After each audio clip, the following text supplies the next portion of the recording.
You know what? We'll see what's going on with the whole Frogan thing.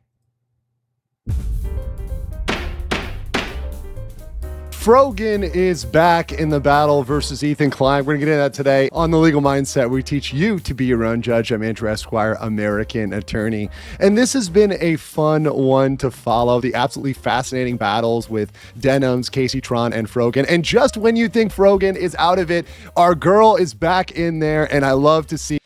So, at least from what I've heard, Frogan lost by default, but like apparently not everything is filed all the way yet.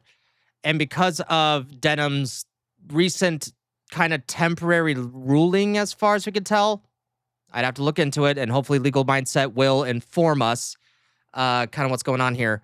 But because the default judgment technically hadn't happened yet, apparently there is a stay on the default for Frogan's lawsuit with Ethan Klein. That's as far as I kind of have ascertained on all this. I haven't watched the video yet. It and report on it. Now, what is going on with this case? Because we had a default judgment. So at one point, we're in a position where Ethan Klein was saying, hey, there's a default here. Frogan looked like she was doing nothing. I think she's confused because I've seen clips of her saying, she's like, oh, you guys think the suit is over? It's far from over. It's still going on. No, you lost. They failed to respond. It looked like things weren't going to go anywhere. It looked like maybe she wasn't spending her legal defense fund, but it seems she's gone and spent it on very good lawyers, So what was she doing all this time? What was she doing before the default judgment until Denim's like won a certain part of the legal thing? Like, I'm still confused about this. The same counsel as Denims, and they have had a winning argument with Denims, which we'll get into here today. But this has changed the game, and in this, the parties are now agreeing to go forward by way of what's called a joint stipulation. Now, this is something that is very important for you guys to understand. So you have this default judgment saying, hey, nope, Ethan Klein wins by default. But there are ways, and it is possible to set aside that default judgment and restart. And a joint stipulation is one of the ways to do that. Another way to do that is by battling it out, by going to court and fighting and arguing and saying, no, we have a really good reason why we defaulted here. We shouldn't have had a default here. Therefore, this case should be opened back up. And because of that, right, because it's possible to fight this and there's lawyer costs, we're getting all the reasons, they have decided to do this joint stipulation, which essentially will be a reset, which will go back and reset it, but not without some caveats. Okay, so I think I'm following decently. So essentially, even though the default judgment was given to Frogan, there wasn't an official default judgment, and there was a stay on the default judgment. And instead, what they're going to do is that they're going to do a joint, which I think he's about to get into, which resets a lot of things. I don't know how much in the Frogan part and the Denims part, because if I was Denims, I wouldn't want to do a joint thing if it's going to reverse, like reset all the things that have gone her way.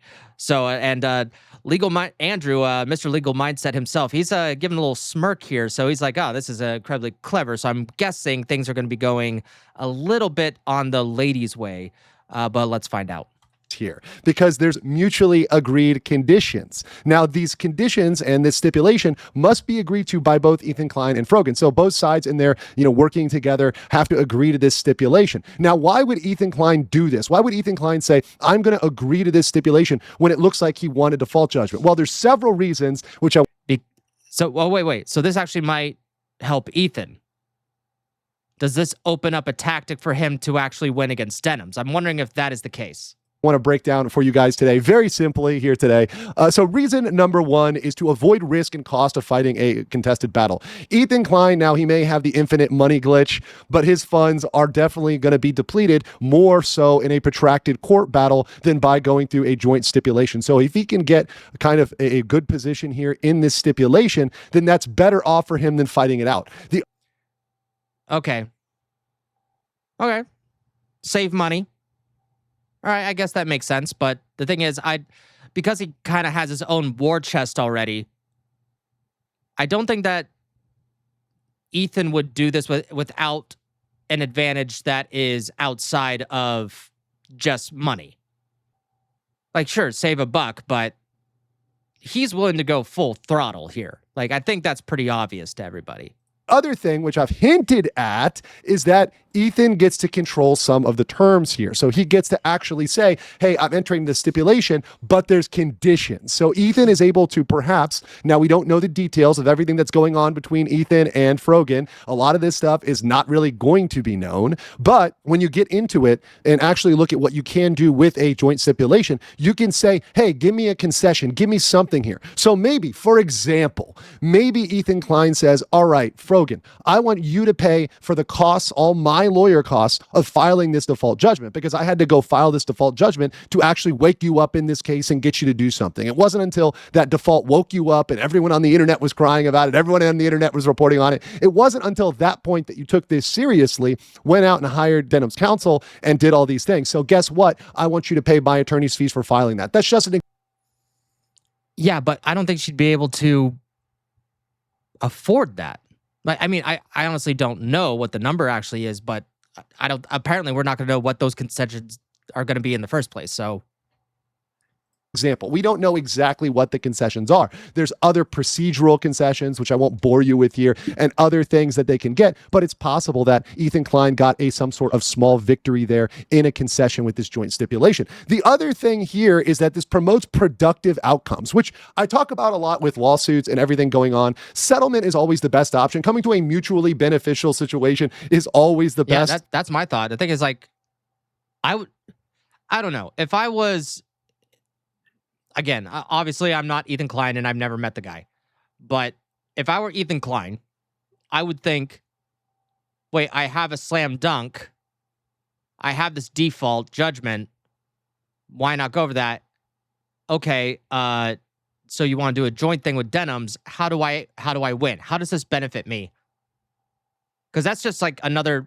Because if he just allows the default judgment, that's $150,000 in his pocket, and there's no reason to ask for more money from Denham's or to even pay for anything. Like, I don't know. I'm all sorts of confused. Again, I'm not a lawyer here. In many cases, it's not going to be full win-win. Maybe it's, hey, let's both not lose so much, or maybe let's both not pay the lawyers so much, right? They're already paying a lot in lawyer fees. So going to settle, going to end this, obviously is something that can be beneficial to both sides. So it's promoting a productive relationship between the parties, which is good. That's a good thing. Now, reason number 4 is Frogan has new lawyers, and that does change the calculus. So that coming in with new lawyers that are fresh.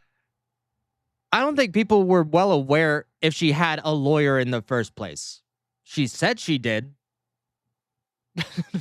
But hey, at least she woke her ass up, finally got into the game. That say, hey, we've got this plan that we did with Denham's. We're going to go try to implement this with Frogan and try to use the same thing. Now, we've got to be very careful with this. And for all those paying attention, Denham's, if she's watching right now, if Denham's had that good strategy, that may have worked for her, and that's well and good, but that doesn't predict 100% that Frogan will win. There are no guarantees in the law, particularly with fair use. With fair use, you can look at 2 different cases and come to 2 different conclusions. So just because Denham's actually won does not mean that Frogan will win too. And by the way, I'm saying Denham's won. Ethan Klein is appealing to be technically correct. And yes, Ethan Klein could win his appeal. But I hope he wins his appeal. But the question is, does he need to win the appeal first? Is he wanting to do that first before he agrees to a joint, like, thing, I guess? The problem is I don't know any of the benefits that would be, that'd be for him. But I definitely want to see if the appeal works out for me first before I agree to any joint thing. So I guess it makes sense to have this default stay for a little bit, see how the appeal works out before he makes a decision like that. I don't know. This is all sorts of confusing for me. But based on probability and likelihoods, like I said in my previous videos, I'm already banking on, okay, Denham's probably gets this one. But yes, Ethan Klein does appeal, and there is a technical possibility on appeal that he could prevail. But even giving it to Denham's, this actually would turn into a roadmap that they're going to use in other cases, and they're going to try to argue in other cases. So they're going to look at that and say, hey, can we follow that and win? So this is my judgment here today. This can be seen as a win-win for both sides in the joint stipulation. Ethan Klein can say, hey, I got a concession here. Maybe I got some attorney's fees or some other procedural stuff I wanted or something else. We don't know. Some things we can't know. But this can be perceived as a win-win for both sides and moving it forward. Judges also like to argue the cases what they call on the merits. They don't like defaults. They like cases to go through and actually have their substantive arguments, the beef of the argument coming out. And that can come out. I can see how a judge might want that because it was technically the same complaint for 3 different people. Casey Tron is already out the door at this point. Like, she already did her settlement. I don't think there's anything that she could do right now. All the paperwork's filed. I don't know what she had to pay. None of us know. Or if she had to pay anything. If the sorry was the payment, the admitting everything on videotape was that. Saying Hassan is a complete, asshole or whatever she said. We don't know. We just know that she can't get in this fight now, at least on a legal standpoint, as far as I can tell. But, But with what he's saying, especially like, even though it's easier to do these default judgments, I think what Andrew might be implying here is that if you have 2 of the people actually on the same case, then that means what he said, you have more so of the meat of the argument. You have 2 different patties for the whole burger, and some would say. So you're getting a lot more perspective, and that means you can actually make a judgment that's more sustainable for the means of fair use. But it could also go the other way and hurt fair use. It just depends on what side of the line you're on. In this case, if they take it forward. But that said, settlement is still the best option. I still think Frogan should come to a reasonable agreement with Ethan Klein and try to move forward. That said, once again, let's be very clear, Denhams and her victory does not guarantee any result here. There's always a chance that Frogan can lose, and we really don't know how this is going to turn out, but we will be watching this on this channel, and I will be following all of this until the end. I don't know what you guys think, and I will catch you on the next one. Hey, thank you for watching this clip from my live stream. Please comment below, like, and subscribe. And be sure to subscribe to my main channel, where I do all these live streams and have my independent videos where I do deep dives. Thank you so much for watching. And remember, you are somebody, I am nobody, and I hope you have a fantastic day.